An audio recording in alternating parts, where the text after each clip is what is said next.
So now, I'll call the graceful elders.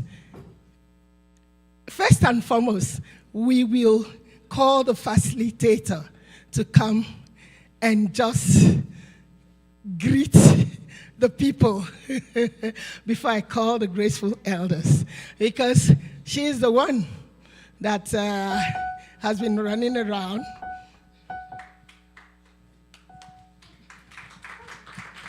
Hello, everyone. Welcome, welcome, welcome. We will start right away. With singing the national anthem, and we have some lovely ladies here that are going to help us with that. So please come up.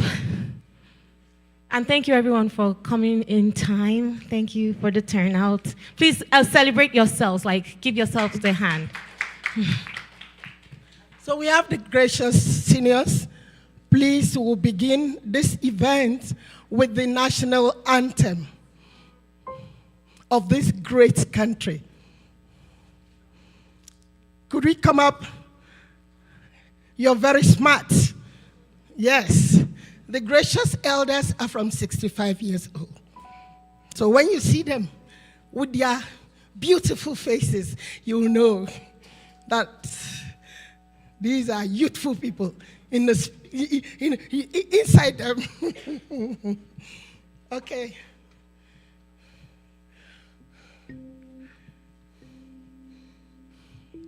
We are supposed to be more than this.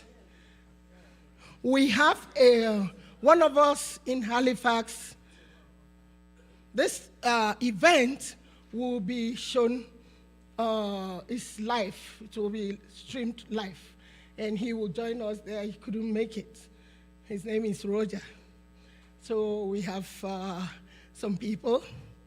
So we will sing the national anthem. Media, please, could you put it on the...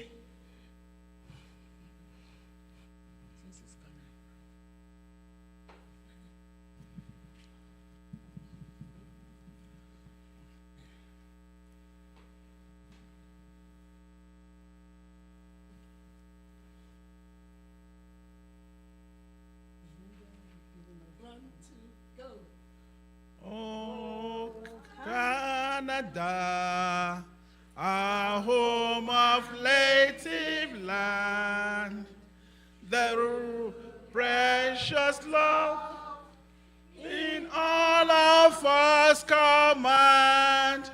With glowing heart, we see the rise, the true north, strong and free. From far away, O Canada, we stand on guard for thee. God, keep our land glorious and free. O Canada, we stand on guard for thee. O Canada, we stand on guard for thee. Thank you, thank you, thank you. Without much ado, please, if you're here and we're not calling you to the stage, be generous with your applause. Let's give them a hand once again. Thank you, thank you, thank you. We'll take our first story, and we want our gracious senior Emmanuel email the story. She's a lady, she's not a man, to come and tell us her story. Listen attentively, and then, because there's going to be a panel, you ask questions from the stories. Thank you. Thank you so much. Good evening, everyone. It's my pleasure to be in your midst, and I crave your indulgence to listen to my story.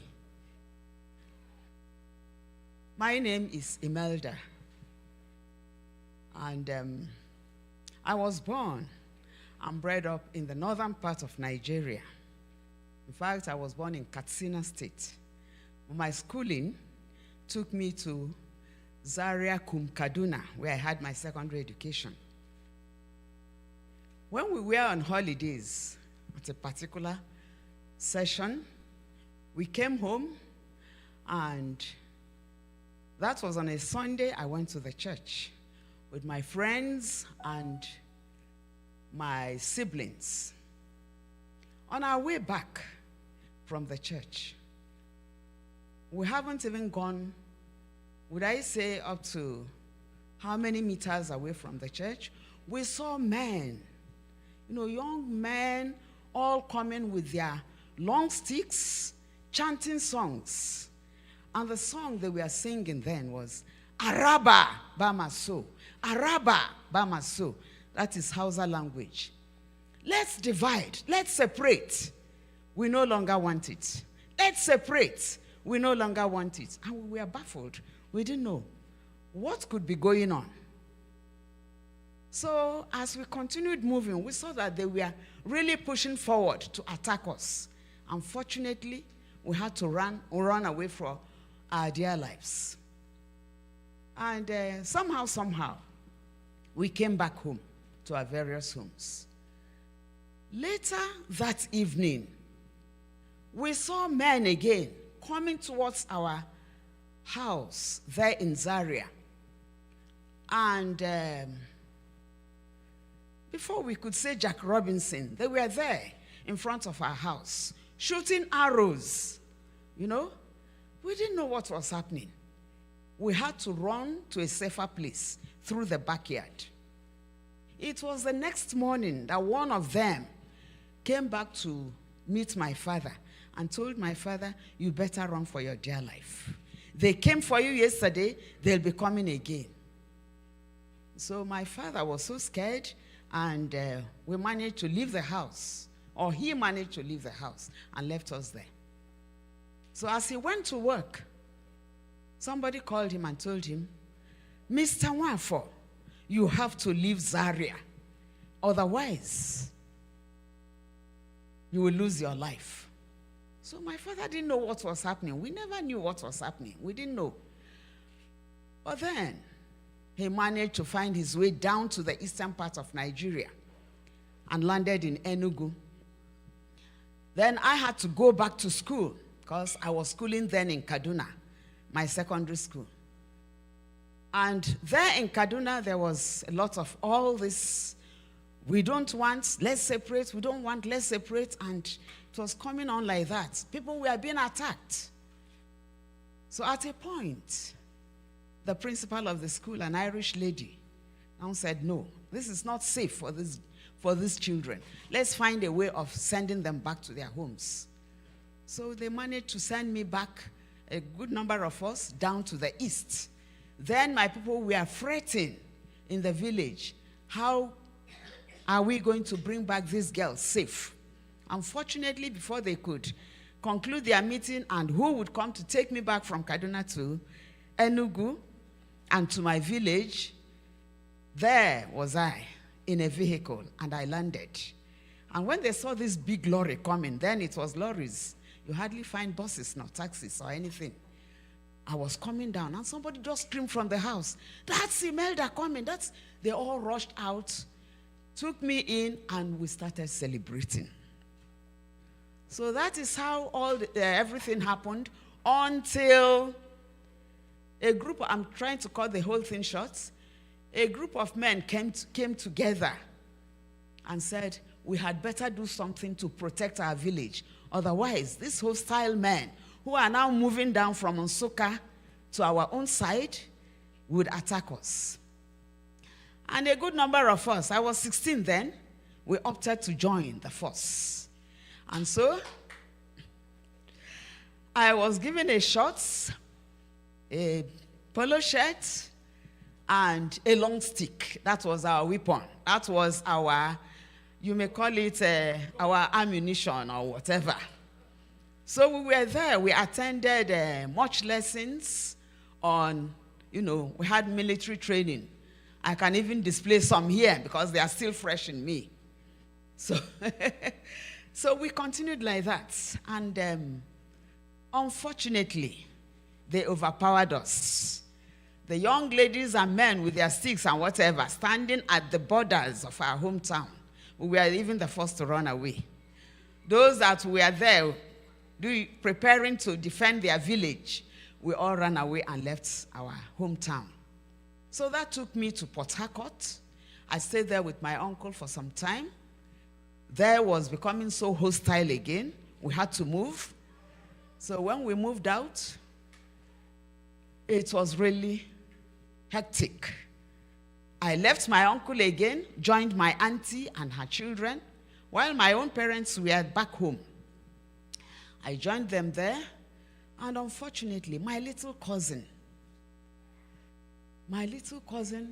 became swollen and blown out, suffering from kwashiorkor.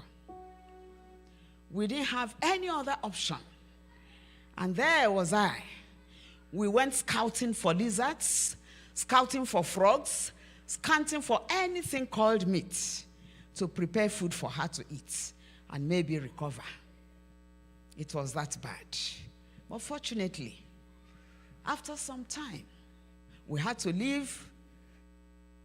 That town was Umeshi in Imo State, or Abia State, I can't remember now.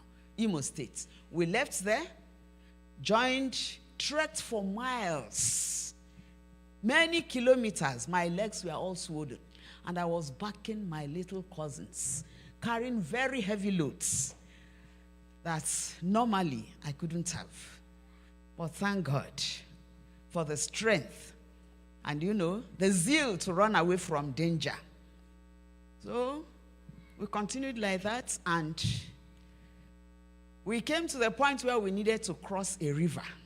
I have never stepped into water. There's nothing that scares me in life like going into water. But we had to move into a canoe. The canoe man kept warning us, we are shaking, we might capsize, we might do this. We continued. And fortunately, we landed somewhere. And on that day, my daddy had to travel miles away from my village in search of food to come to where we landed. And somebody told him, people landed from so place. I don't know. You may go to look out for your own people. So when I saw my daddy coming, I ran and embraced him, and both of us started crying in the marketplace. We cried and cried and cried. Eventually, we went home. I didn't know we have not even started the suffering or the ordeal. And, as a young girl, I was made to be going to far distances to buy food, to sell, in order to have enough to feed the younger ones. We continued like that. And one day I came to my daddy, I said, this having to trek to Enugu, climb all the mountains, descend the valleys and the rest of them, I'm tired of this. Moreover, I'm tired of being fed on cocoyam. We'll boil cocoyam, we pound it, we use cocoyam for the soup, we use cocoyam leaves for the vegetable. I told my father, how can I continue like this? As I'm tired. I didn't know I was causing him much harm. My daddy wept that night and said, oh, is this how I'm going to lose my children? But we continued. We continued. Unfortunately, I'm trying to cut it short now. Let me not go too far. Fortunately, the war was over. And what I'm narrating is actually the Nigerian-Biafran Civil War. So the war was over, and because I have gone far in my education, I think I've had my school set even. Yes, I've had my school set. Somebody came up to me and said, since you have your school certificate already, there's this job, they are looking for jobs, people that will work in so places. So I opted, and I went in to do the job. And there I started struggling with the little I had then. I think we were paid 16 pounds, 10 shillings. With the little I had then, I was feeding the whole family, doing everything, until I enrolled into the School of Nursing. So when I enrolled into the School of Nursing, then my father had died. It was just me, my mother, and 6 other siblings. So we just continued like that. I continued fending for them and doing all sorts. Unfortunately, today, I am here telling the story. I say all glory, all honor, all worship, all adoration be to this great God who preserved me, preserved my younger ones. We are all alive today. They are back there in Nigeria. I got married, and my children, 2 of them, are here in Canada. So I give God all the praise, and I say, may his name forever be glorified. In Jesus' name. Thank you, Grandma. Thank you so much. Thank you for that wonderful story. Please, can we give her a round of applause again? It's not easy to come to the stage and give a talk. She has done well. I think from her story, do we learn anything from there? Do you get anything, especially the young ones?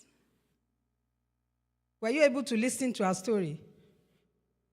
Next person coming up for story, please, I will ask you a question. Try and listen. Bless you.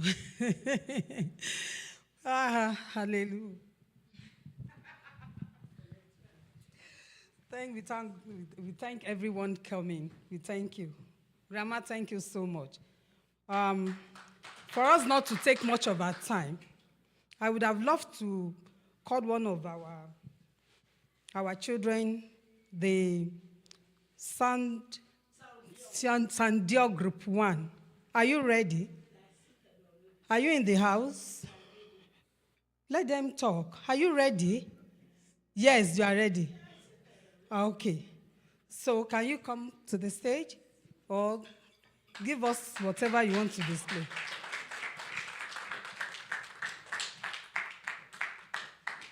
Do you need this?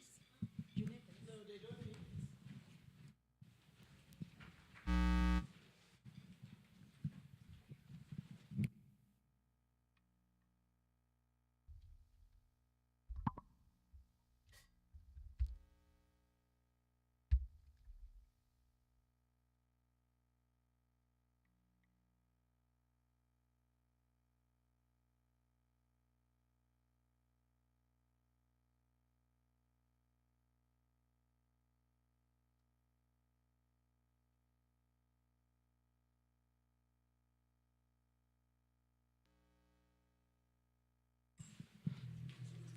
Listen attentively and rate the children. Yes, because we are having 3 groups. Yes.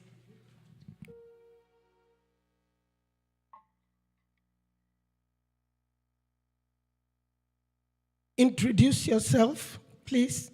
Everybody, just come. Take the mic and pass. Introduce yourself, your age, and fun facts about you.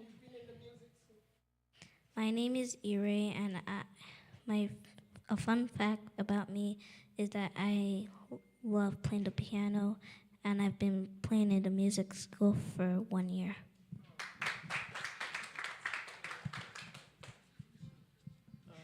My name is Noon. I'm 12, and I've been in the music for 1 year.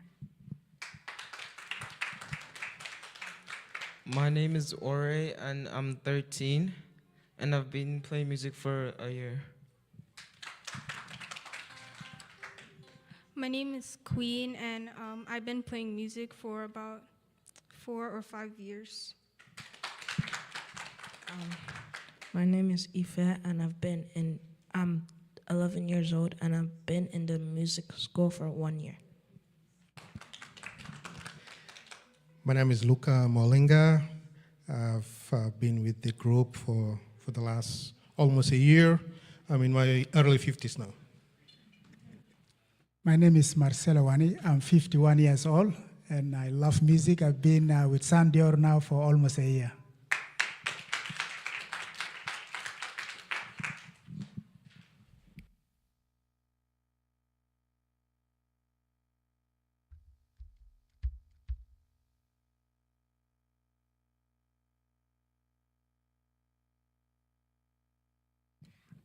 My name is Dang. I'm 11 years old, and I've been in music for 8 months.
job.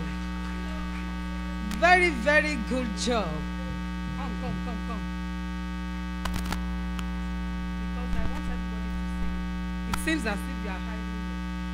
Can we give a very round of applause for them? I believe these are the greater tomorrow. You will not be limited. You will continue to grow higher forever and ever. Well done. Good job. To everybody. Can you wave? So we will call you again. Are you ready to play for us again? We have no, because they try. They are just beginning. Well done. That's a good. Oh, you still want to play more? Are you tired? Are you tired? You're tired. Oh my God. Give a round of applause to yourself. Pam. Come on, more. I can't hear you. Good job. So you are welcome. Thank you.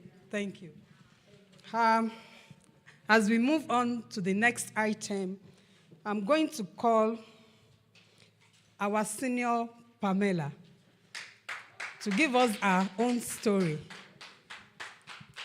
Please, round of applause for her again. Okay. Can I help you? Yeah. Is this comfortable for you or the other chair? No, that's perfect.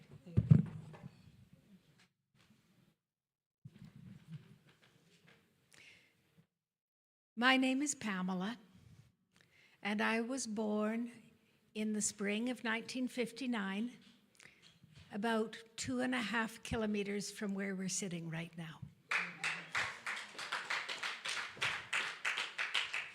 And that sounds like the kind of place where a person's story starts, with the words, I was born. But it's not the start. It's the middle, and I'm starting in the middle. In the 1960s, the world was very different. Canada was very different. I didn't know anyone for the first 10 years of my life who wasn't pretty much just like me, who didn't live in a house in the suburbs with a mother who stayed at home and a father who went into the office and did something that mysterious. None of us knew what it was. And like most of the people I met, I thought everyone was just like us. But in the summertime, we would go to a tiny village on Lac Sainte-Anne. And Lac Sainte-Anne is a lake that is sacred to all of the First Nations across North America. And people have seen Saint Anne, the mother of Our Lady, walking on the shores of the lake. So there's a pilgrimage there every summer. And there's also a tiny village, which is just cottages for people vacationing, called Alberta Beach. And we would go there. There were no electric lights. There was no plumbing. The plumbing consisted of a cart pulled by a horse with a big bucket on the back. And they would pull this big bucket down the alley behind all the cottages. And behind each cottage was a little tiny house with a seat with a hole in it and a bucket underneath. So if you needed to pee or poop, that's what you pooped into. And then this horse and buggy would empty all of the buckets very early in the morning.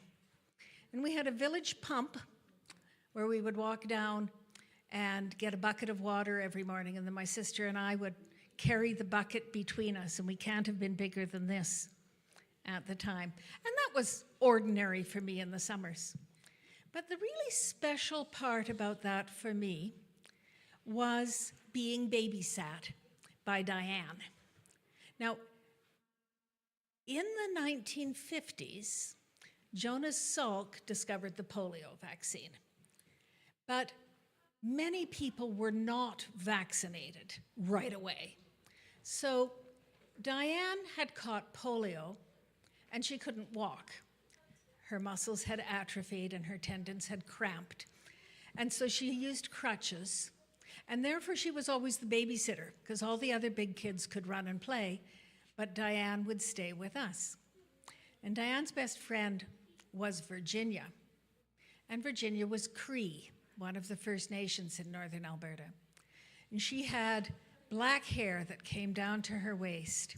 And we little people adored her because she had such beautiful hair. And she was sweet and shy, so that was why she stayed back with Diane to help take care of us too. So I grew up in that environment, and I had all the expectations. Girls will grow up to be teachers or nurses or mummies. Boys will grow up to be doctors or lawyers and daddies, not or, and. And the 1960s started breaking a lot of those expectations. So we started to hear about women who were doctors. We started to see people programming computers, and a lot of them were women. And people started to ask, what does the future hold for you? And there were all sorts of opportunities cropping up. And people would ask me that, and I used to say, I'll be a computer programmer, because I wanted to shock them. But when I did go to university, the thing that really interested me was engineering. I was in a class of 200 students learning to be electrical engineers. And there was another woman in that class as well.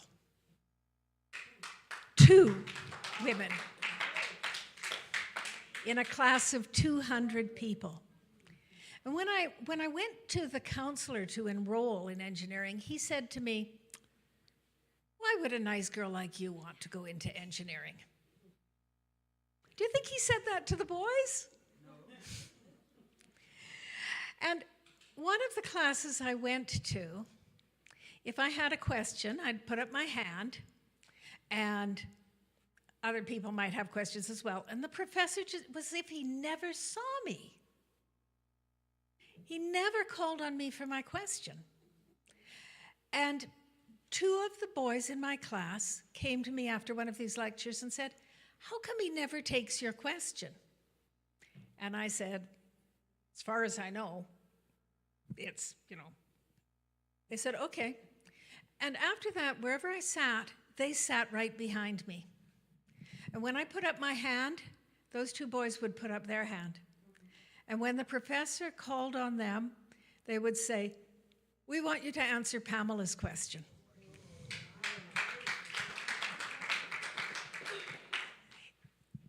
There were a lot of things that were a struggle because there weren't very many people providing support for women in engineering. But there was always someone, and it wasn't always another woman. Lots of times it was just somebody who saw a need for justice.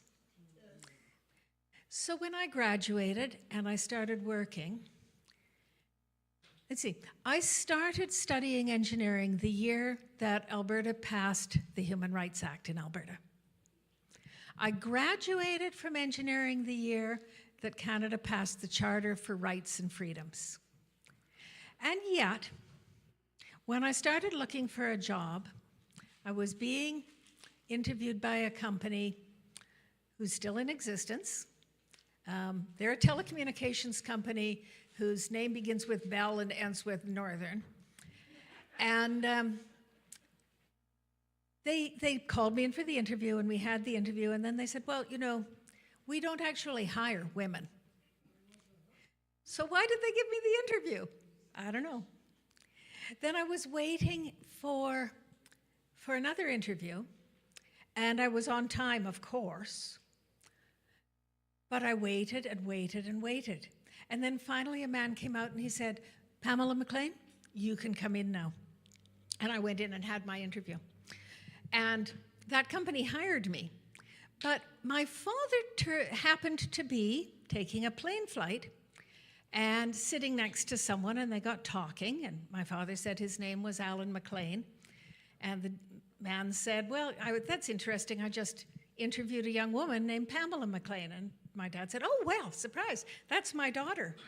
And he said, yeah, I almost didn't call her in because my list said I was supposed to be interviewing P. McLean, and I kept going out into the waiting room waiting for this guy to show up, and he never did. And it was 20 minutes before I figured out that it could stand for something like Pamela. So I became an engineer, and at my graduation, my grandfather was there, and he started talking about when he graduated, which was exactly 50 years before. And that would be 1932. In 1932, the very first woman in engineering graduated from the University of Alberta.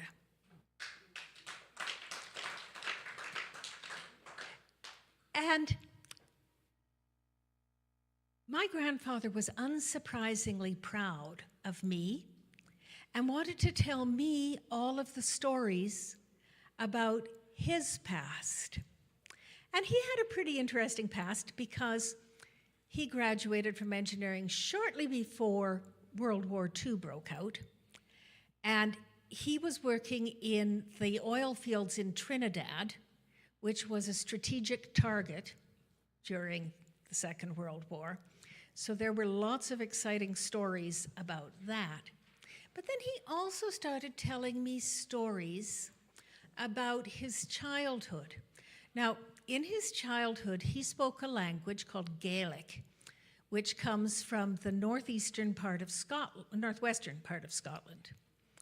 And he was born here in Alberta, but his parents had come here from Nova Scotia.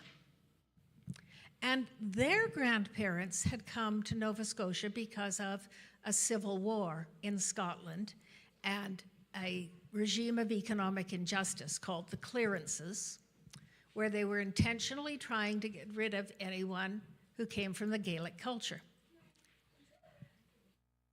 So they landed, his great-grandfather had come to Nova Scotia from Scotland during this time. And then when there was no land to inherit available in Scotland, or in Nova Scotia, sorry, they had come out here to what was at that time Rupert's Land and the territory of Athabasca and taken land there.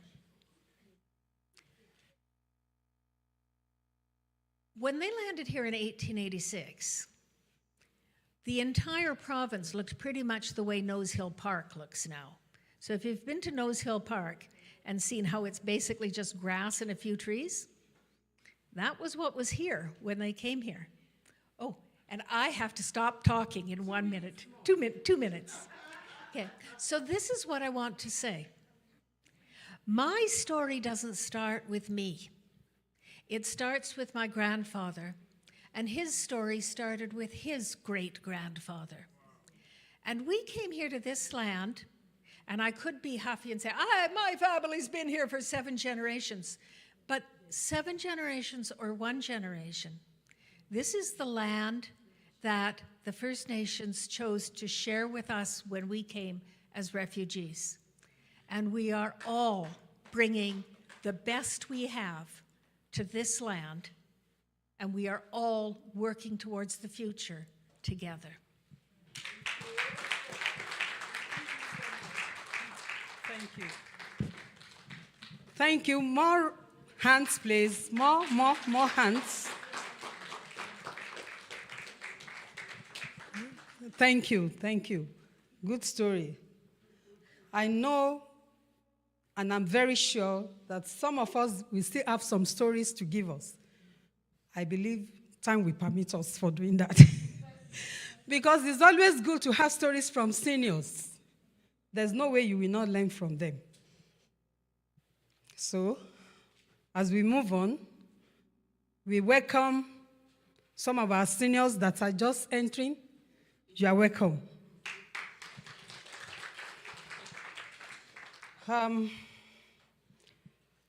Although there was, when we started, sorry, excuse me.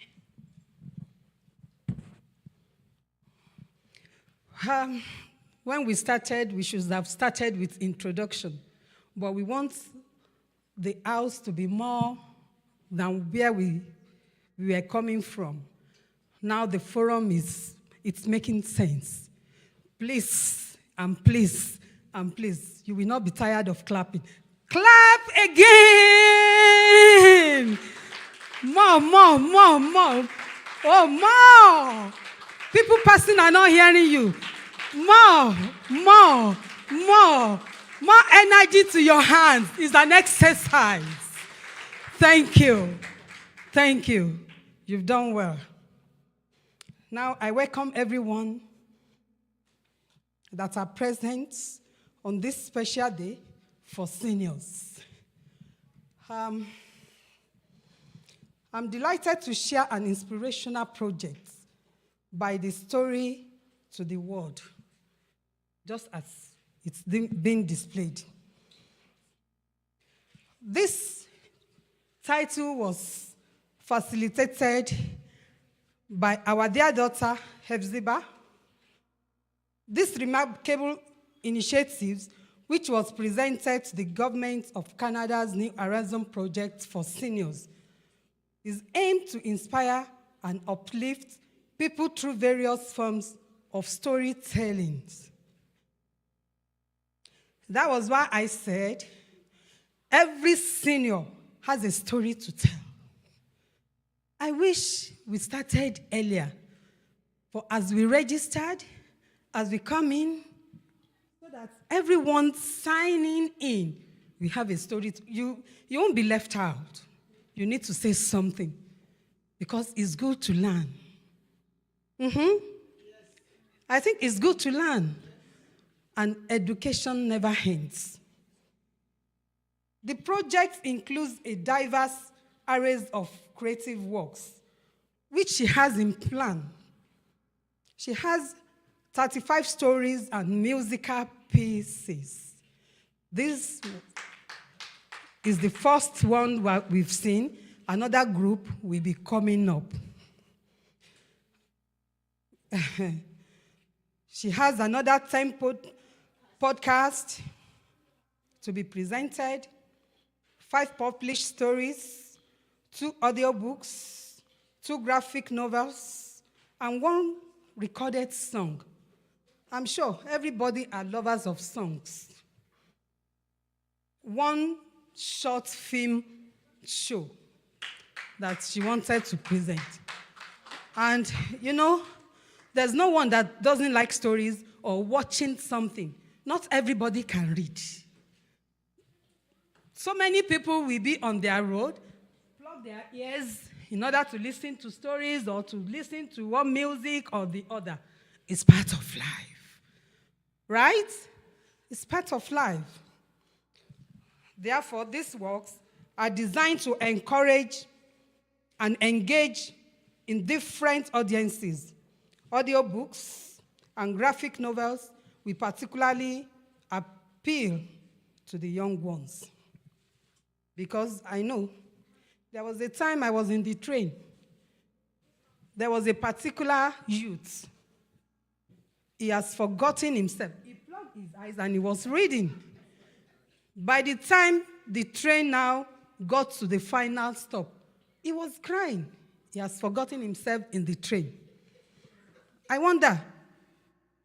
I just know that he knows his way. By the time he got to the final destination, he was looking mora. Was too confused. Then one of the workers in the train station now asked him, "Schoolboy, what happened?" He said, "I missed my way." "How do you miss the way?" "Because he has plugged his ears." So sometimes it's good to read, it's good to listen, but you should do things at the right time. Hef-zibah's passions for storytelling stems was from her upbringing. She was raised by her grandmother until the age of 19. Hef-zibah was deeply influenced by her grandmother, late Madam Lydia Atta Nkwere, who shared so many stories with her until her passing at age 67 years old. May her soul rest in peace. This early exposure to storytelling ignited a long life passion for F-zibah. Can we please give a round of applause for her? I'm sure she's going to take a lot of claps. When I say claps, she's going to take a lot. Oh, you're welcome. You're welcome. F-zibah's husband is a darling. Please help me to clap for that man. He's a darling.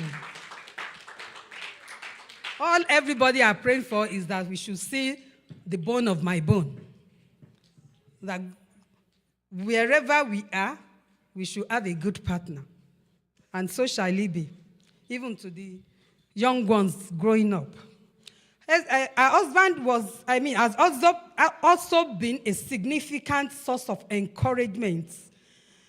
In 2012, when F-zibah released an album titled True Love, her husband suggested that true love should be extended beyond romantic relationship to encompass love for all people, families, and friends. Inspired by this idea, when F-zibah celebrated her birthday in 2013 with a concert that involves seniors, which now leads to this program of 2024. Please, another round of applause. Because without this program, I will not be here. You will not be seated here. But she has been so faithful. She has been so energized. She has been, doing so many things with actions and to the support of her husband. So this one now ultimately leads to this concept of my story to the world. Now, I want us to look at she has so many projects involved two main phases. By gathering a wide range of stories, which she wanted to compile together to make so many books, compiling and presenting these stories in various formats, as outlined. Oh, media, please.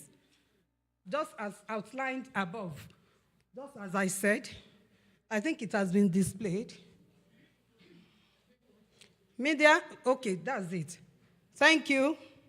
The goal is to complete this task by the end of 2024, with a final presentation to the Canadian government by February 2025.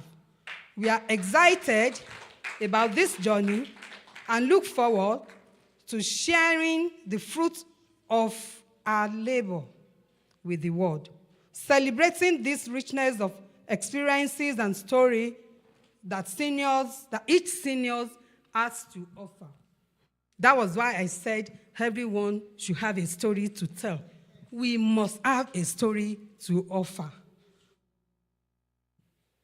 Thank you for listening, but I don't want us to go just like that.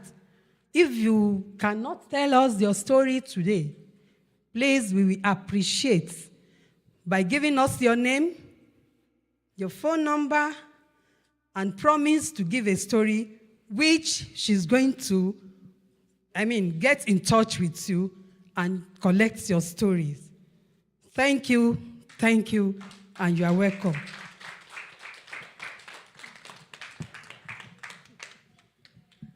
That was my Uncle MC. A round of applause for her. She's doing great, right? Yes. So we are moving. Some of my friends, Google took them to somewhere else. That was bad. It's not in her character to come late. Give it up for her. She's supposed to come early, yes. They said she missed her way. That's why she's just coming in now. Now, we'll take the next set of the children, the Soundio. The first story, I'm giving you summary of everything. The first story was actually the Nigerian Civil War. It was terrible, but somebody survived. And standing here to say the story, a young girl of 16, you missed it. A young girl of 16 carrying a weapon of war. Her gun was the stick. We are very happy. So before the children take their seats, we would want to listen to our next senior that is going to give us a story. Our senior, Lona. Yes. Lona. Not you. Lona, yes. You want to sit? You want to stand? Okay. I can help you with that. I can help you with that. Lona. Thank you. Well, my story is not near as exciting as the other two. Anyway, I was born on a farm east of Strathmore. Was a great life being a kid on a farm. We lived in a granary until I was 6 that they'd made into a little house. It had 1 bedroom, so my mom and dad and my brother and I were all in the same bedroom. We had an outhouse, which the younger kids don't even know what it is, I'm sure, but you're lucky you don't. Anyway, I grew up on the farm. When I was 17, I left the farm, went into LPN training, or at that time it was certified nursing aide. So I went in, took my training right out of high school, and I nursed for 52 years, and I loved every minute of it. The last 14 years, my back was really bad, so I had a foot care business, and I did foot care for seniors, so I've been hanging around with seniors for a long time. I also managed a doctor's office for 21 years. A Chinese fellow, and so we had a lot of patients that would get their words mixed up, and some days it was pretty funny when someone said, my elbow really hurts, but they're pointing to their knee and that sort of thing. So we had a lot of good laughs. They were wonderful people. Anyway, after I retired, I started helping out at Greater Forest Lawn Seniors, and I've been there for I don't know how many years now. I do reception once a week. I look after crib on Friday afternoons so people can play crib. I don't like cards, so I just take their money and then dole out the prizes at the end of the day. I'm also involved with Greater Forest Lawn United Church, Forest Lawn United Church. So we do a little bit of volunteering there at times. So that's pretty well my story. I was a 4-H kid when I was a teenager, or a little bit younger than a teenager. So I had a big steer that I had to groom and lead him around and stuff like that. So that was really fun. I did a little bit of horseback riding, not very much, because I just wasn't that keen on it. But I did stack bales on the wagon behind my brother. He drove the tractor and I stacked bales. So I had quite a bit of muscle in my body at one time. I think it's all dropping off now, but I did have. So I'll be 78 this year, and I had a bunch of surgeries. From 2000 to 2016, I had 12 surgeries. And so I spent a lot of time trying to get better. In the middle of all that other stuff with my hip and my back and things like that, I also had breast cancer. So I just want to tell you, don't ever give up, because if you keep fighting, you keep going. And I think that's really important for even the younger people to learn. And I can't think of anything else that would be interesting, but thank you for the chance. Thank you so much. Now, I think the second group, the second singers, are you ready? Yeah.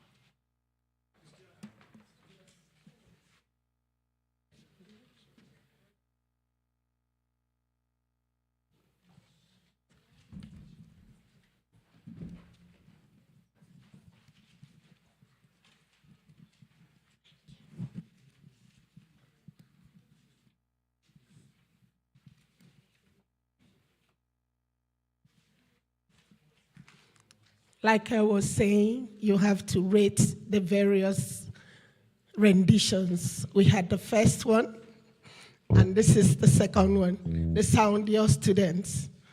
You know, TeamHef-zibah, they have a music school, and they raise these children.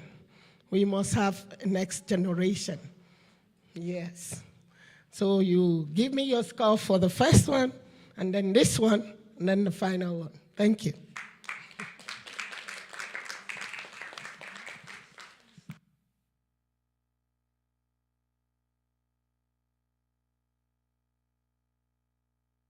They will introduce themselves.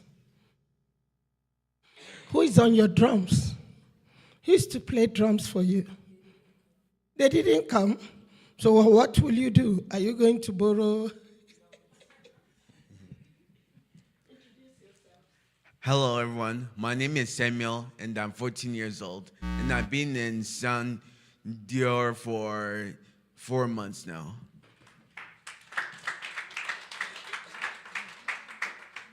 Hello, my name is Faith. I'm 14, and I've been in the Sound Year music program for about 5 months now. My name is Innie. I'm 13, and I've been in Sound Year for 5 months now. This group, they were supposed to come first before the other one, but nevertheless, maybe they wanted her to see them.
And thank you very much.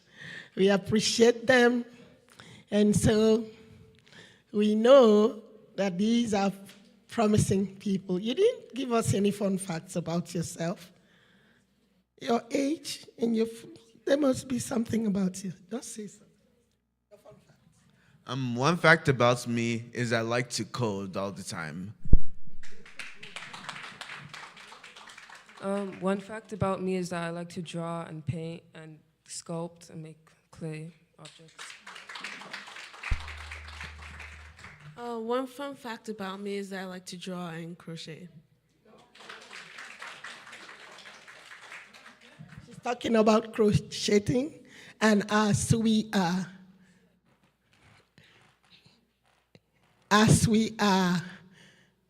about to round up, you see what the elders have to display. So I hand over to my uncle. Thank you. Thank you, the young ones. Thank you.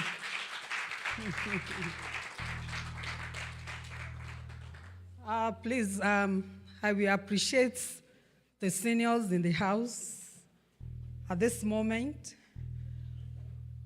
with honor by making you to stand up. One, you are going to welcome the youths, the young ones. Secondly, you are coming to the stage. You are going to represent a panel. Everybody, either you are wearing this or you are not wearing the uniform.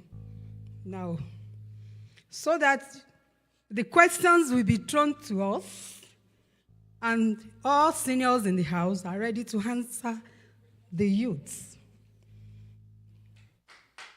A round of applause. Please, let's bring the chair so that we can easily sit down. Sorry. Yes. Thank you, sir. So please, Please, it's like a panel. We will all be there so that the youth ones, they will give us questions and we will answer. Thank you. Please clap your hands. because questions will be thrown. That's it. Just sit down, find a place comfortable for yourself. You can bring it here. You don't want to come. Right.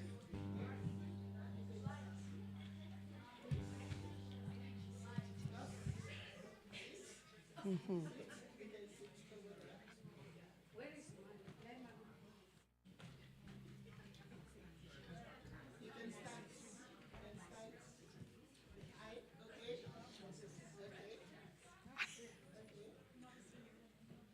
Okay.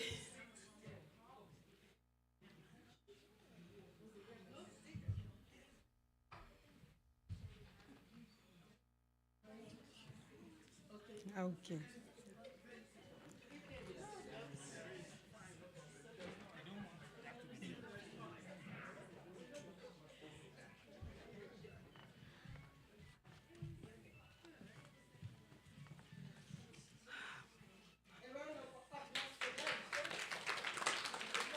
Oh, thank you. Thank you so much. Thank you, seniors. You are welcome to the stage. Please, the audience now. I'm with you people. I don't want it to be those, I want a reasonable questions from the audience to ask them. Anybody. Sir, you are free to do that. You are free. You are free.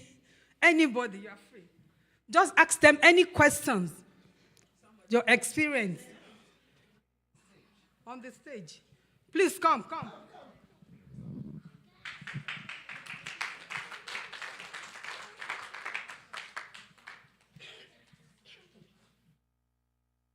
Good evening, all.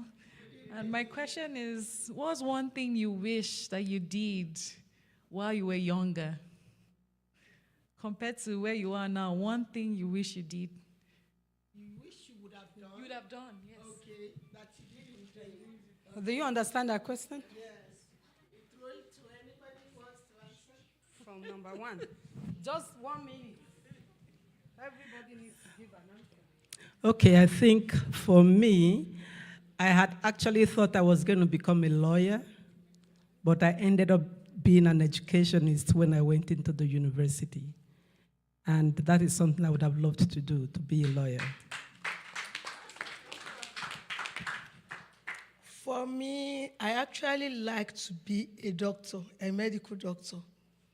But as things went by, I happened to be a social worker.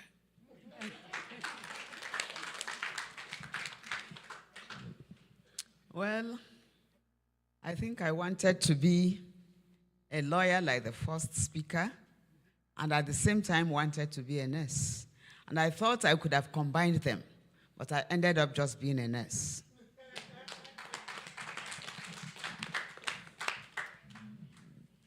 To me, I wanted to become a doctor.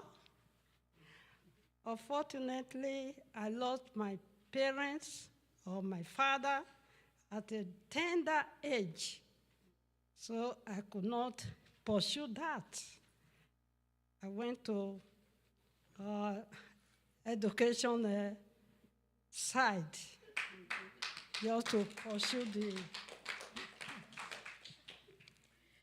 I think I've had a pretty spoiled life because I can't think of anything other than maybe traveling that I would have liked to do more traveling, but when you're young, you don't have any money to do it, right? The question was, what do you wish you had done differently? And I was always afraid and fighting hard to have my place in the world. And I wish I had trusted more people and listened to more people and been less afraid. I think that would have enriched my life.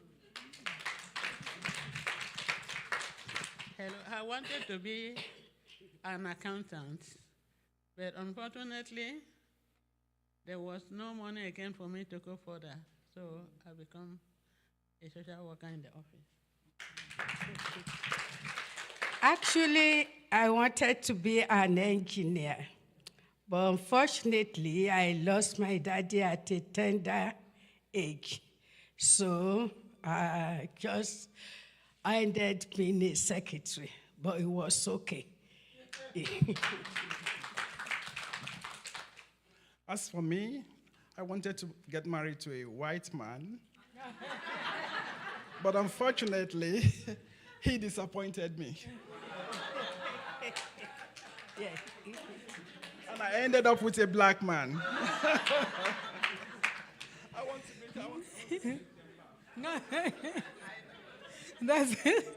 That's good. Are you clap? Okay. Let's clap again. Any other question? Please.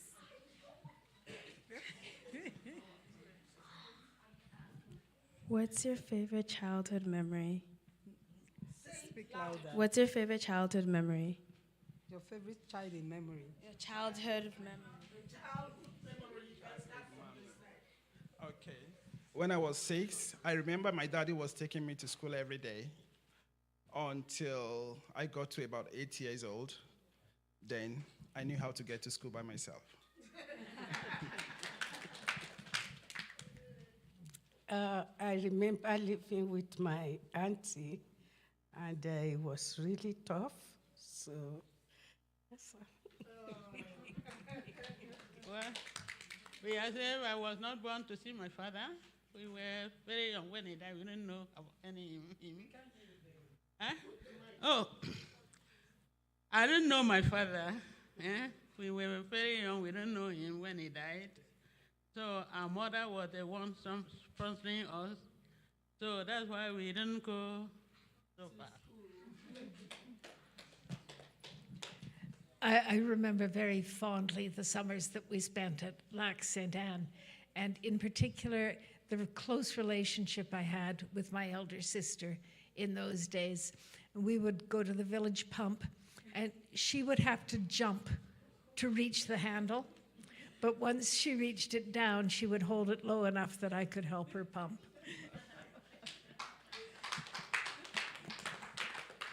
I think my favorite memories are when I was a kid. I had lots of kittens, and I used to dress them up and put them in my doll carriage, and I've always been an animal lover, so that's probably my best memories.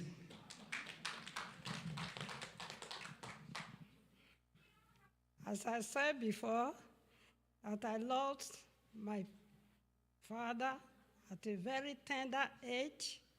So we were so many, about 5 of us, we are all girls. So what we do, togetherness, we move on. We were all together with my sisters. No brother among us. We do everything together without separation.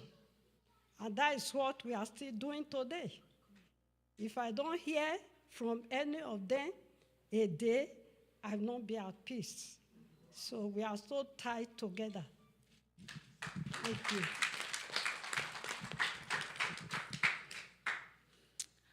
I was actually so fond of my dad. And he loved me so dearly amongst all his children because I came first. And whenever he's drinking, taking alcohol, he will always put my own cup by his side. And we drank together. And I continued like that until I got married. When I got married, I now found out that my husband does not even taste alcohol, let alone drinking it. And every Christmas when we travel to the village, he'll buy me a carton of alcohol. So one day I called him up. I said, "Do you want to kill me? You don't take alcohol, and you want me to continue taking alcohol. What do you think your people will say about me?" And that made me stop entirely. When I was young, I was so sharp.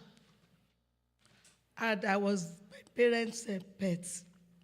So getting to primary school, everybody knew me. And anytime they want to do the end of the year party, my dad would put on one flamboyant agbada. And when they mention my name, he would rise up so that everybody know that this is this man's father. Then another funny thing is that I was so small, but when I started in the choir store in the church, they would ask me, "Go and read that Bible." If they want to collect money, it was the Anglican church. It's me they will first of all give the plates to. So that was how I started. And I became so sharp. I was so sharp.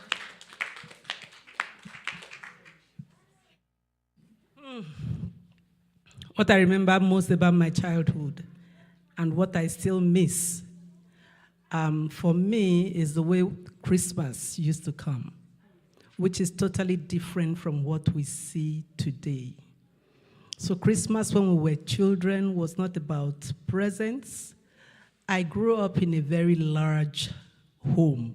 When I say large, I mean large. My father had wives, and so there were 30 of us children. And at Christmas, all 30 kids would have to eat from a tray of rice. So the trays would be set in strategic places all around the living room. And may God help you, because you get what you get and you don't whine. So that for me it was fun, because it was a survival of the fittest, and it was fun. Thank you so much. Young girl, young lady, hi, hello. Are you satisfied? No, what's your name? Are you satisfied with all what you have? Yes. Sure? Any other question? Oh.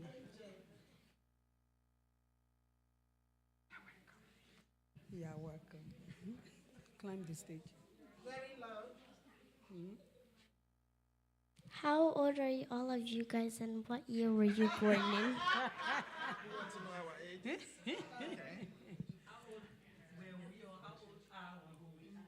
Okay.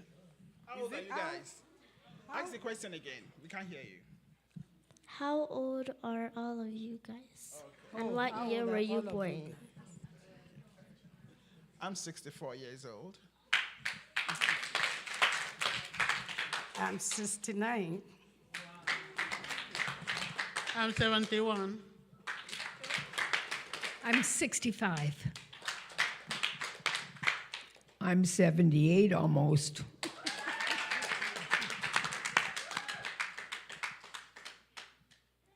I'm 78 plus. That's good. I am 73 plus 1. I'm 70. Wow. So these are the real seniors, right? Because I'm 61. I want to tell my age. No, I want to tell my age. I'm 80. We'll be 88 in July the 15th. The senior most. I am 72. I'm 71. I'm the one holding. I'm the one holding. Sabi. It says say yo. Say yo.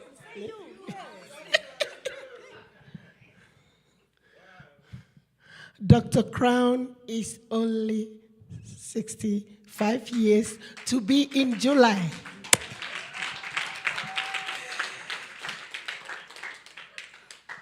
Now, my own.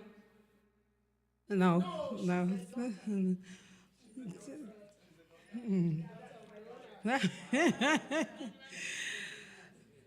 I'm 62 plus 1. Thank you. Yeah. Well.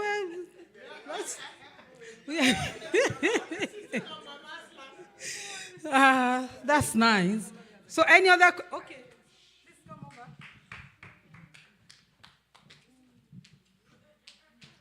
Thank you. Thank you so much for your insights. I appreciate you sharing your insights. One question that came to my mind is, what is one thing that you imagined or think will be in existence now, but is not yet in existence? For example, some people think that by now there'll be flying cars, or man will be on Pluto by now. So what is that one thing for you? Thank you.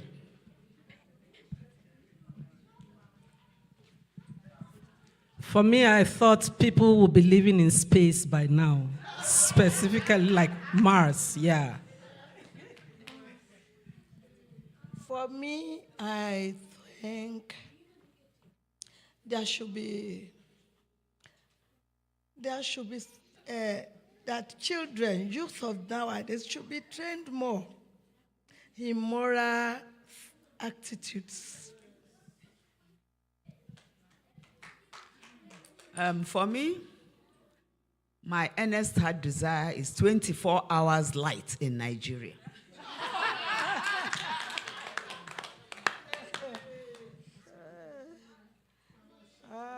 For me, people should be living happily together in peace. That was mine.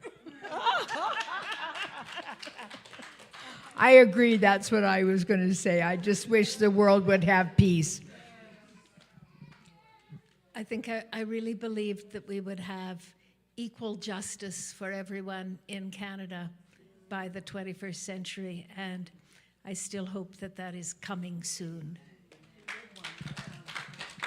For me, I think children should obey their mothers, because now children don't obey their mothers. They are doing what they like, but it's not good. Yeah. I think by now, Canada should have an intercity train.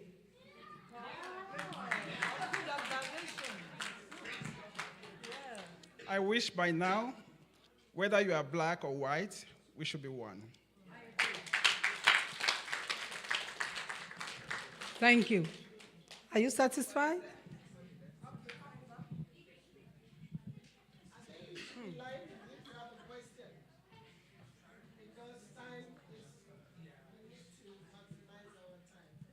Thank you. My question is, what advice would you give? I want to throw a little more, like take you back to what Pamela was saying. There's still a struggle for women.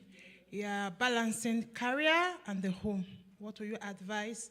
Some of the things you did that you would like to pass on to younger women. Thank you. Over to you.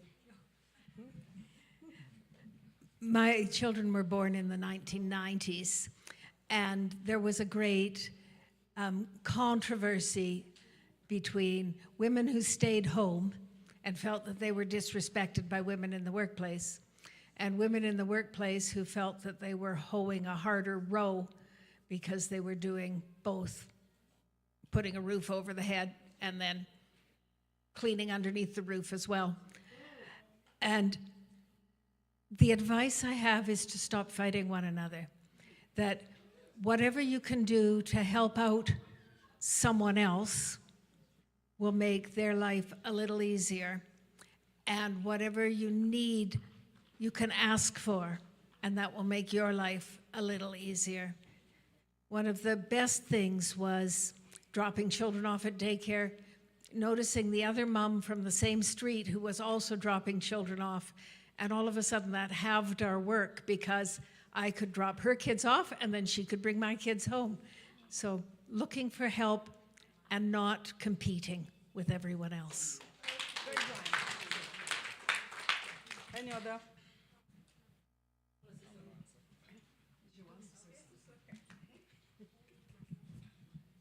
So today I work a lot with children, and I have seen across board that these days you have more mothers who need care than even the children that they're trying to raise.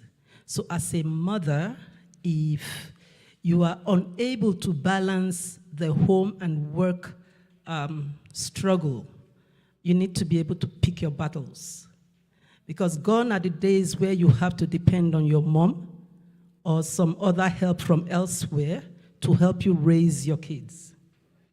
Today, you are faced with the responsibility of raising your kids just by yourself within your family unit. You have to make a choice, a deliberate choice between what is working and what is not working. But I wouldn't put my job over my children, because at the end of it, if you lose the children, the job has no meaning. So there has to be a balance. So pick your battles and know where you stand.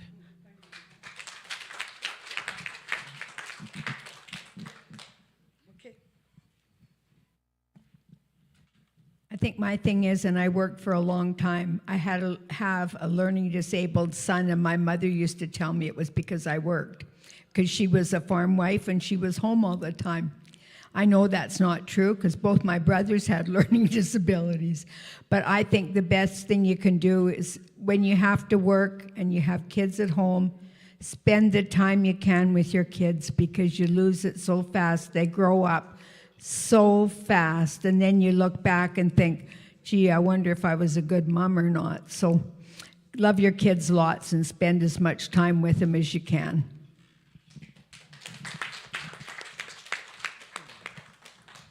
Any other question? Okay. Come over. If you have any other question, please come closer.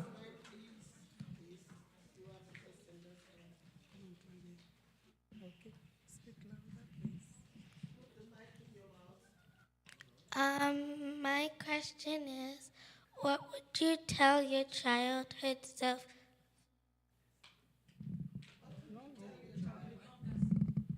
Your younger self.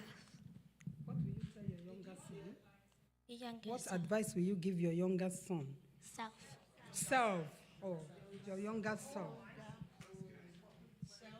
Your younger self. What advice will you give your younger self? It was it when they were younger. Your question is not clear. Come. Okay.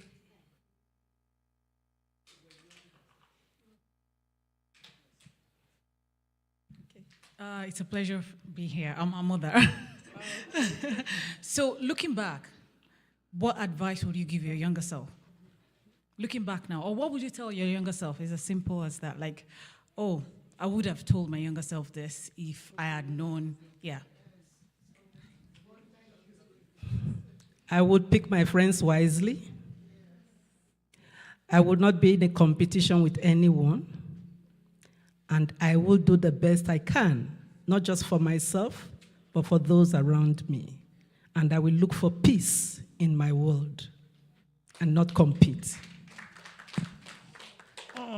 My younger self. I will not be too plain. I will think twice before I advise. Because people hate sincerity. My younger self, I would have loved to be bolder than I was then. And would have loved also to be very, very committed and focused in all that I did.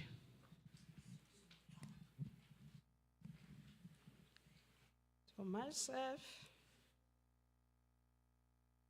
I would love to give right answer to a right question.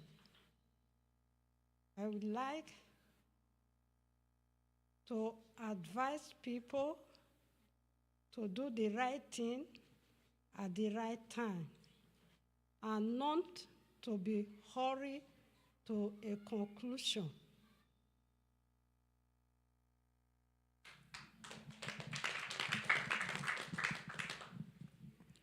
I think I would tell myself, accept yourself the way you are. It doesn't matter what anybody else looks like or what anybody else wears. Just accept yourself and love yourself for the person that you are.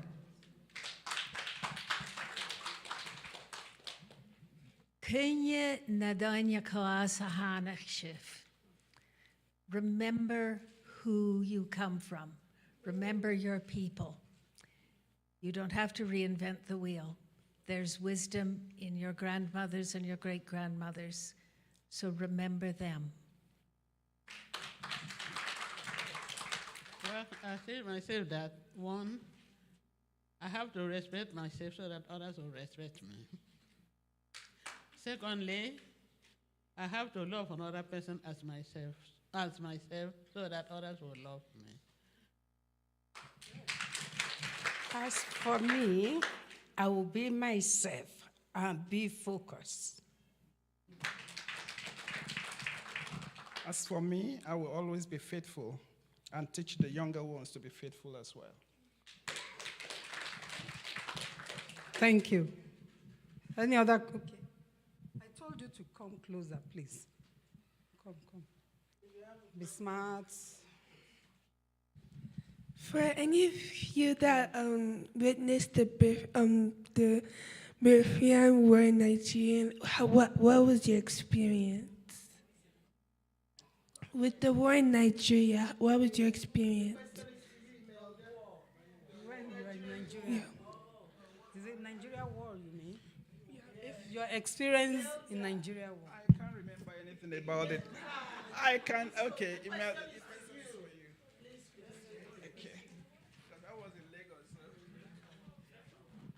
I don't really get the question. What does she?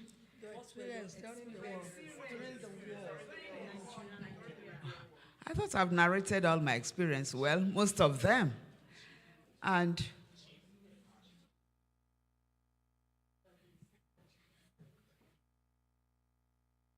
sorry. Okay. I think I've narrated most of them. But maybe I should mention my worst experience. So the worst experience, one was the day we had to go miles away to purchase goods. Like I told you people, there's nothing that scares me like water. I'm water phobic. But on that fateful day, we did not conclude our marketing until late in the evening, and it would be very dangerous for us to get back to our own village. So luckily for me, there's one of my cousins that has been married to that particular village we went to do our little, well, call it shopping or trade. And she pleaded with us that she has enough accommodation, we mustn't go that evening. And even the next morning, that we should not leave. But we said that, you remember then, nothing like telephone, all these high technologies now. So our people back home will be worried that something may have happened to us. So in the morning, we had to go, despite the serious rainfall the night before. So when we got to the river to cross, it was a terrible thing. And we had heavy luggages to carry across. But luckily, we had some canoe men. Oh, no. We didn't have canoe men. We had people who were so good with swimming. They had to help us with the luggage. And when I stepped my feet in the water, I found that the water was so deep. In fact, it got up to my neck region. And I screamed. I said, how can I? I was about to get back, but others were hell-bent on going. So I said to myself, with this war, how can I go alone? Assuming I agreed to stay back. How would I now go home alone, go to my own village alone?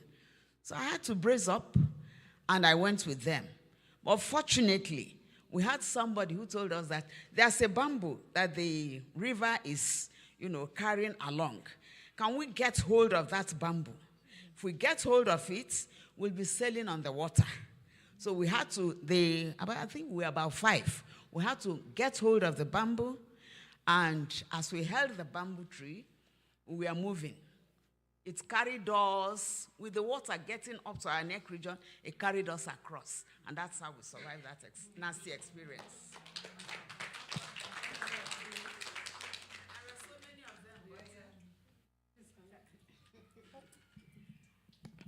Well, we see that during the war, so many people, even innocent one, if you don't love the person, you go and report to the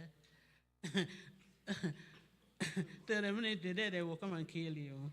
So there were so many killing of people innocently. And so many people worried because if they say that anybody in their village was another party, they will bring police to come and kill people there. So it wasn't, and how to eat food, there was no salt, no pepper. That's what they no salt, no pepper, no salt. Only in our own area, those who are living near the ocean, we just boil the water and they become salted one. And food was not all that bad because we found, but things to buy outside was so hard.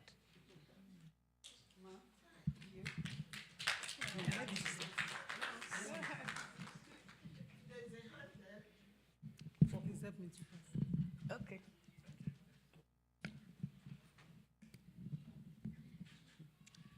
Thank you, my sister, for remembering that saltless food. If you ever take any food that is saltless, you are taking drug. Yes, you are taking drugs because how would you feel taking food? Salt is the sugar to any food. And so what we did then, we traveled distances to fetch water in buckets. We come home, that is salty water. We come home, we boil it for days until all gets dried. Then we start scraping the salt. And the salt from that water, when you put it to the food, well, it's salty, but it's very bitter on the other hand. So the food then was terrible. It's not something one should recall.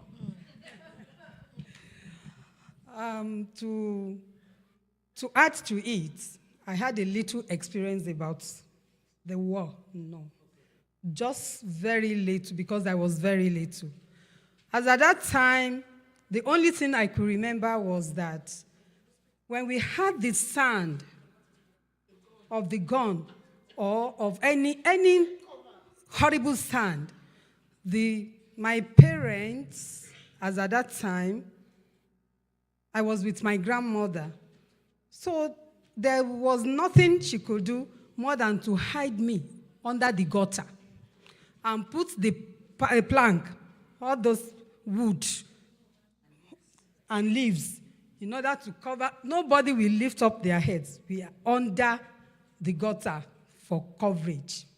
That was the only thing I can remember. Any other thing, either we are eating, we are not eating, I cannot remember.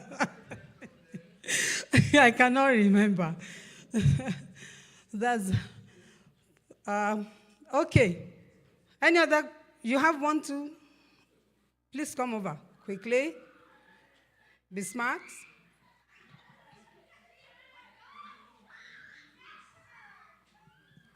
Thank you. What was your favorite childhood song? Wonderful. Favorite childhood song?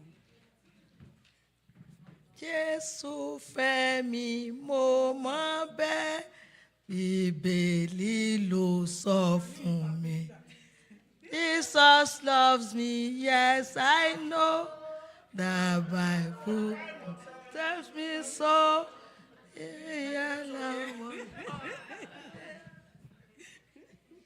Can I think of any? Okay, who is ready? Continue thinking. Continue thinking. You Are My Sunshine was my favorite song. My mother sang it to us, and I sang it to my kids, and I know my kids have sang it to them. I can't carry a tune. You are my sunshine, my only sunshine. You make me happy when skies are gray. You'll never know, dear, how much I love you. Please don't take my sunshine away.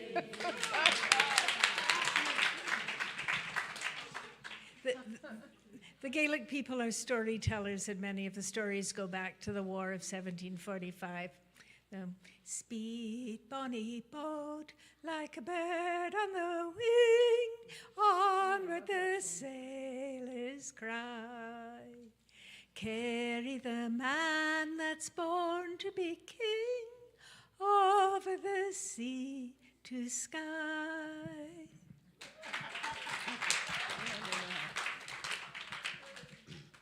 Thou art worthy, thou art worthy, O Lord.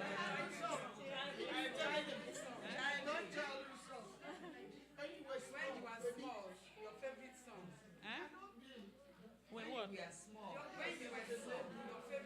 When you were a victim. A victim. Lord, you are so good. Blessed be your name.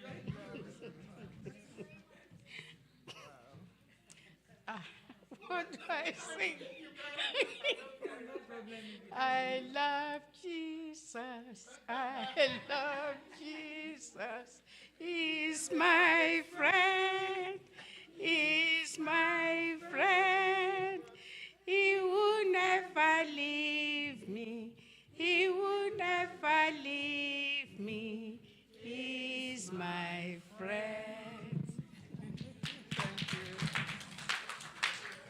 Mine was Polly put the kettle on, Polly put the kettle on, Polly put the kettle on, and let's have tea. And I still sing this for my grandchildren today. Thank you. As we look at the clip there, that was the first True Love movement that TeamHef-zibah did with the seniors. Yes. They are dancing, enjoying themselves. Yes. Yes. And that's Dr. Crown with her. In black. Yes. That's Dr. Brown in black. Oh, he's gone. yourself. Any other one? Oh, yeah, people are just coming up. Yeah. Oh, excuse me. Let me after you. Good evening, everyone. I just want to ask an advice that you can give to those young generation, so tomorrow they can be seated here and tell their story to their great kids. What can they do to avoid those distractions from life and those media stuff? Thank you.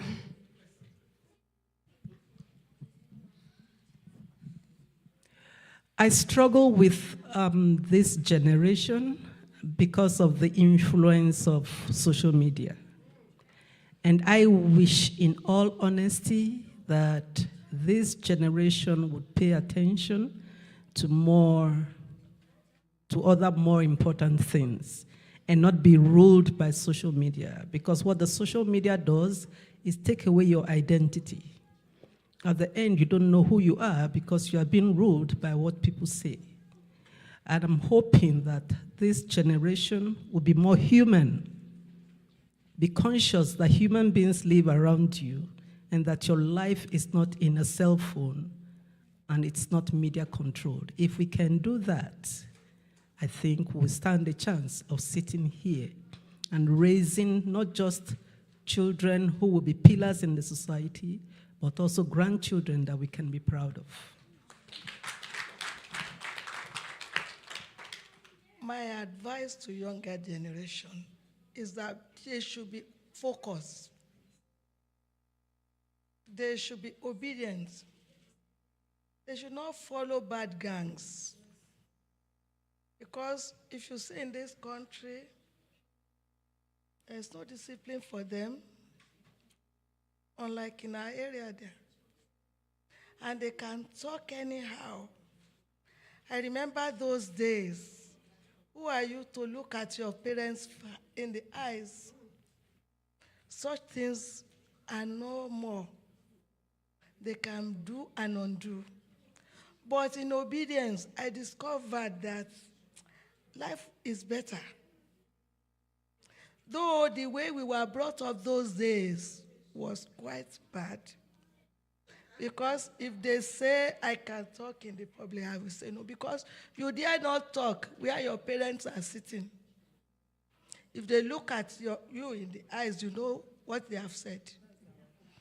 So children of nowadays should also learn from it to make them better in future.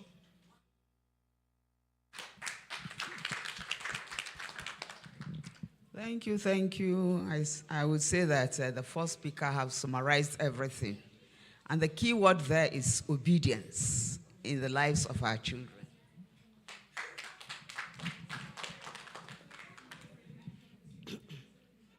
I will also say the media have added insult to injury, as the first speaker has said. I have a story that tells the parents or the child does wrong thing.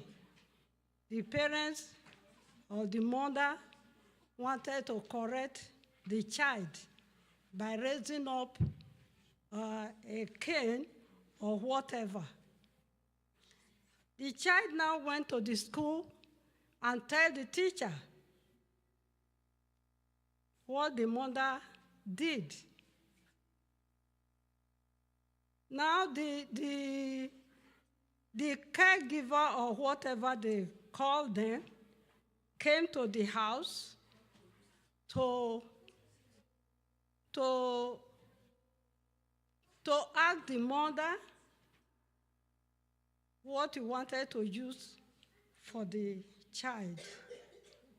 The mother now said, I want to correct the child. That is what my mother used to do to correct us. Use it to threaten, not to beat or not to hit the child. So what I'm trying to say, that we should be obedient, as they have said before. Parents should stand firm to correct a child. Not they don't beat, they don't do this, just leave the child to do whatever you want to do. It's not good enough. Correct the child when it's wrong and tell him or her why you are doing that correction.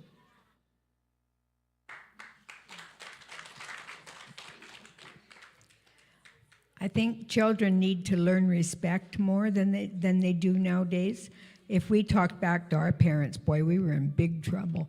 And I really think that you need to love your parents, respect your parents, because they are where you learn how to be a good person.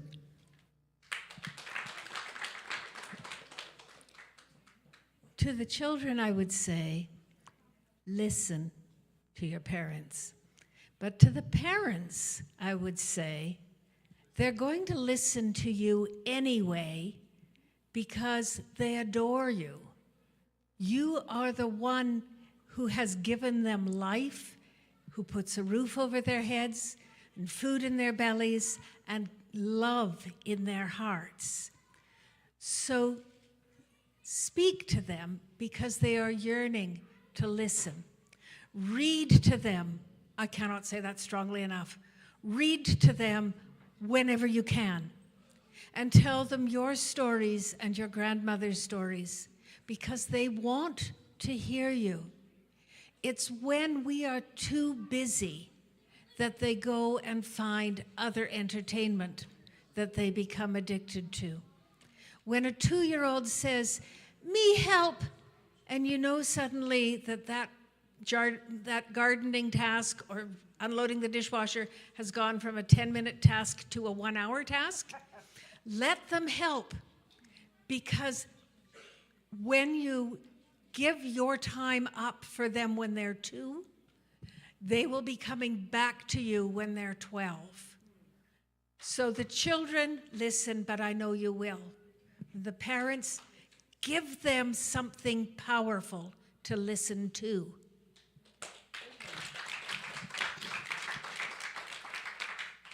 Well, I think because of the constitution of this country also, because if you beat a child, he will come and report in the school.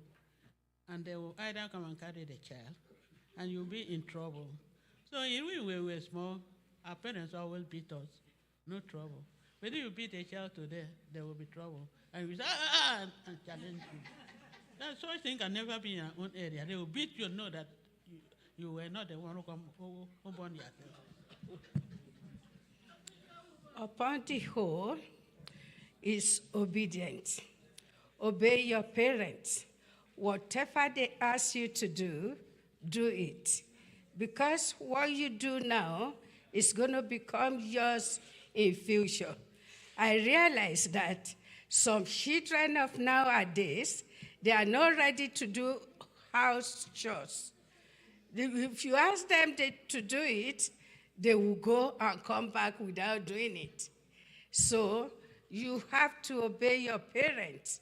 They can't mislead you. So whatever they ask you to do, whatever you are doing now, is going to become yours in future. My advice for you children, they have said it all. That you should be focused, be respectful, listen to your parents, and know what you're doing for you to be greater in future. Thank you. Thank you so much. Any other question? We have only 2 questions to go. Just 2. All over. Oh, this is great. Wonderful. I think, the next thing on our agenda. Oh, sorry, please. I'm sorry. Please, yes, I'm sorry. I'm so sorry. No, leave it. We are going to carry it. So, thank you. Please. Please, round of applause. All your questions were answered.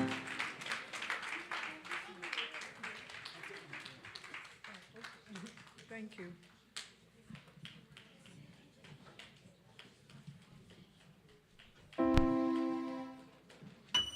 Please, the Sandials group 3 should get set. Oh, okay. They are already there. Already in action. They are ready for us. Hello. Hi. You are going to introduce yourself to us.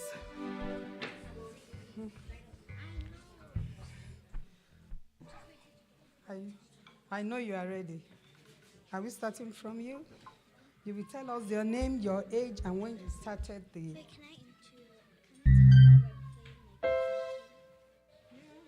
You are free to say anything you want. So you stand up. Hello, everybody. Thank you for being here. Today, we're going to play some African songs. If you know any of the songs, you are more than welcome to sing along with us. And also, my name is Dinah. I'm 10 years old, and I've been in the Sound Dior school for 3.5 years.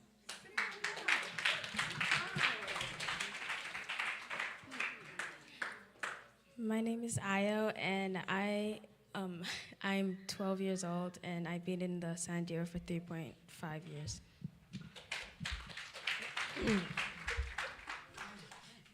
My name is Rema. I'm 12 years old, and I've been in Sound Dior for 3.5 years. My name is Ire, and I'm 10 years old, and I've been in the Sound Dior school for 3.5 years. Oh, okay, I'm coming. Are you part of it? My name is Triumph, and I've been in the Sound Dior for 3.5 years, too. They can't hear you. Speak again. Don't be shy. My name is Triumph, and I've been in the Sound Dior for 3.5 years. Thank you.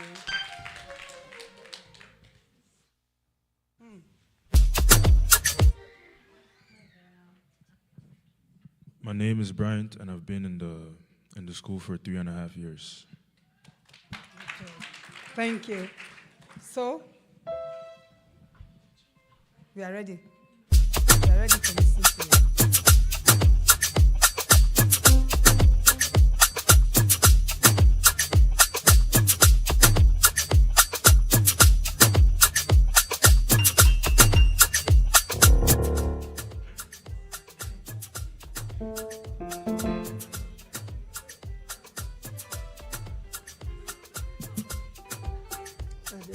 Take time talk for your phone. They will go and see your display now when they are going so that you will not against I know now. So after you come she knows she's doing her talking.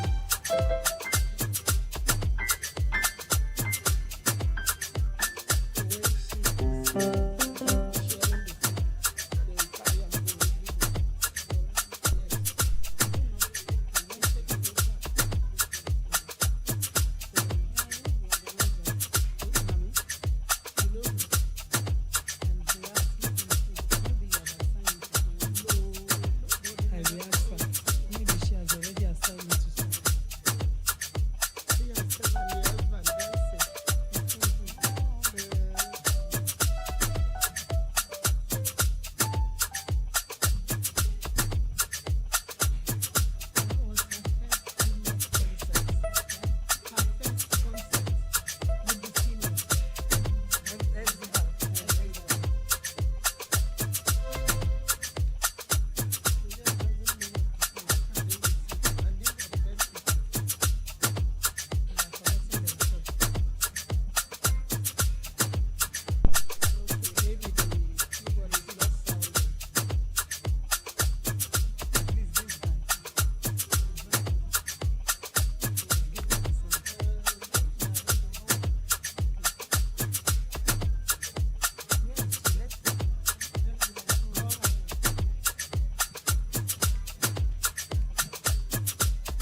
As we are waiting for them, you can see the first True Love concert there, where they did several years back, donating to the seniors' home. There's a van there. You see F-zibah there with her husband dancing with the seniors.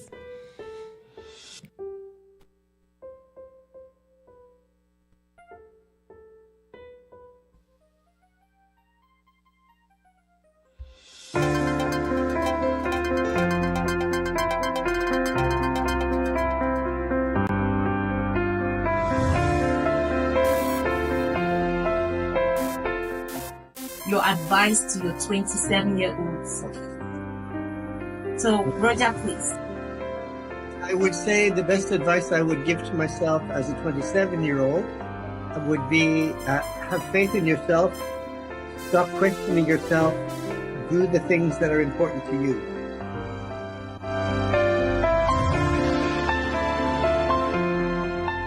A clip from Roger, the guy from Halifax.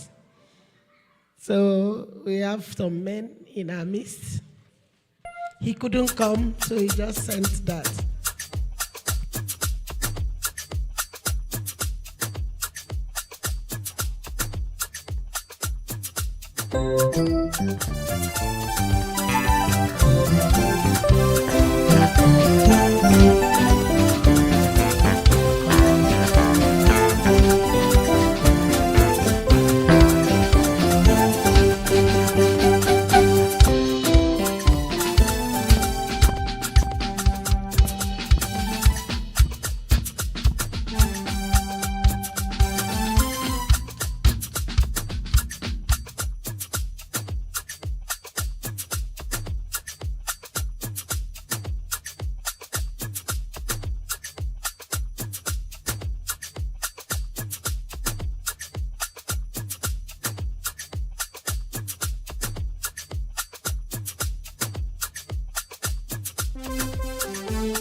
Thank you, everyone, for coming out.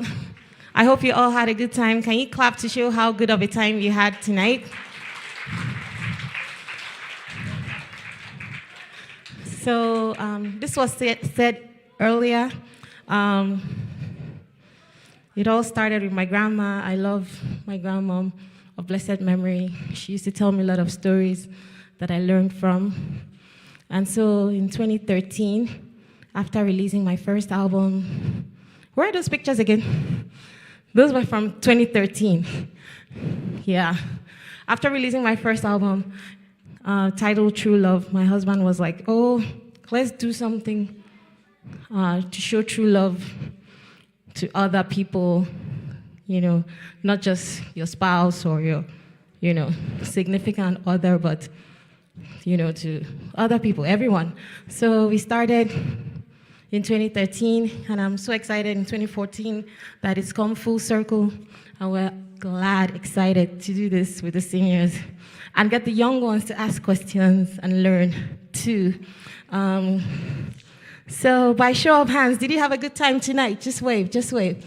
Okay, you did. So we're gonna have one more this year towards the end of the year. By then, we would have had all the things we wanna do. We wanna show we'll show a movie of one of the stories. So, yeah, so we'll show podcasts, movies, graphic novels, and more. So hopefully November we'll call you out again, and we'll have a fuller house, hopefully. Thank you, everyone, for coming. It means a lot to me. I'm very honored. Thank you, thank you. Please look around your neighbor, clap for them. Thank you. In spite of the rain, in spite of everything, you made it out tonight. No. I want you to stand up and really celebrate them. Like, go to the back. Someone you don't know, clap, clap, clap, clap. Smile at them if you don't want to clap. Come on. Look around you. Thank you. Celebrate them for coming out tonight. We all made this beautiful tonight. Thank you so much, everyone. And we have a few minutes, I promise, till 7 p.m. We have some food at the back. And then the seniors also, so it's to take away. And some people have some crochet work that they've done that they want to showcase. So it's right out at the back. And we can take pictures. I like taking photos. So we can come up here. This will be our backdrop. We'll take photos here. And thank you, every single person, for coming. Thank you so much. Good night, everyone. Thank you. We've come to the end. My MC wants to speak. Sorry, hold on 1 minute. She's coming, she's running.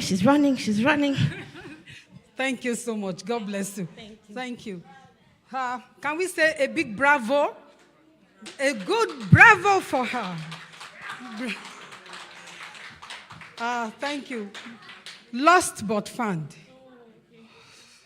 I don't know. This was found on the floor. Flash it.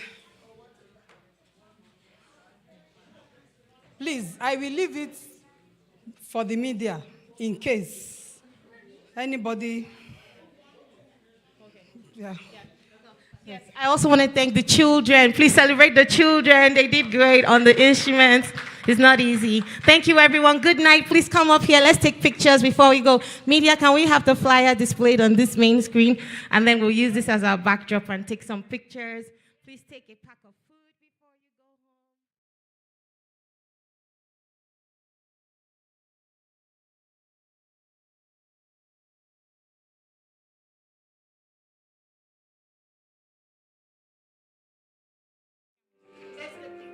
Yeah, can we have the flyer here?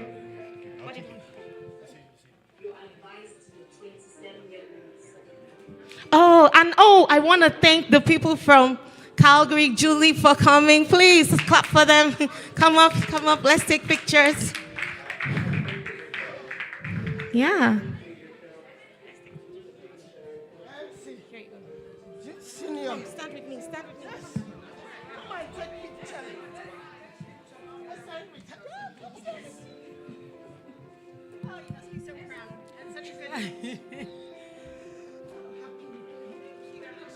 Let's march to the stage. Try is an exercise.